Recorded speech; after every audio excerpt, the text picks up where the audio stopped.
हूं आपके साथ रितिका अवाना। देश की राजनीति में बढ़ती बयानबाजी और कड़वाहट पर देश की सबसे बड़ी अदालत ने सख्त टिप्पणी की है। जी हां, सुप्रीम कोर्ट ने साफ कहा है कि राजनीतिक नेताओं का ये रवैया वह देश में भाईचारा और संवैधानिक मूल्यों को बढ़ावा दे।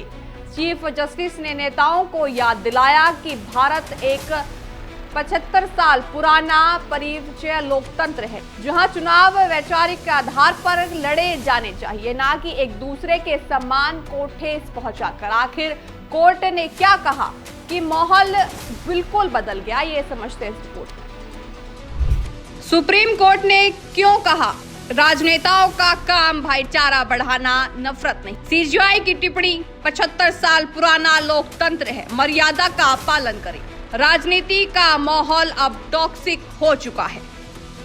क्या देश की राजनीति में मर्यादा की सीमाएं लांघी जा रही हैं? ये सवाल एक बार फिर सुप्रीम कोर्ट की दहलीज पर पहुंचा है। चीफ जस्टिस की बेंच उस जनहित याचिका पर सुनवाई कर रही थी जिसमें राजनेताओं के भड़काऊ भाषणों पर रोक लगाने के लिए दिशा निर्देश बनाने की मांग की गई थी।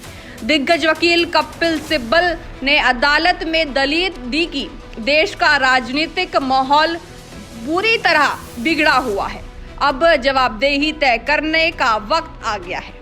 हालांकि कोर्ट ने इस याचिका को फिलहाल सुनाने से इनकार कर दिया है। चीफ जस्टिस ने कड़ी टिप्पणी करते हुए कहा कि याचिका किसी विशेष दल के कुछ चुनिंदा नेताओं को टारगेट करती दिख रही है। कोर्ट ने स्पष्ट किया कि न्याय की गुहार निष्पक्ष होनी चाहिए, ना किसी एक व्यक्ति या दल के खिलाफ। सुनवाई के दौरान सुप्रीम कोर्ट ने नेताओं के लिए कुछ बड़े सिद्धांतों का जिक्र किया है। जस्टिस बीवी नागरत्न ने कहा कि नेताओं को देश में भाईचारा बढ़ाना चाहिए।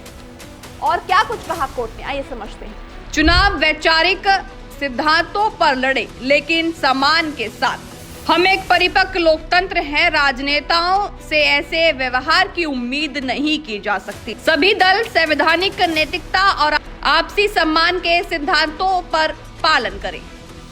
दरअसल ये याचिका आसाम के मुख्यमंत्री के कथित बयानों के संदर्भ में दायर की गई थी, लेकिन कोर्ट ने साफ कहा कि हम किसी एक व्यक्ति के लिए दिशा निर्देश नहीं बना सकेंगे। नियम सभी पर समान रूप से लागू होने चाहिए।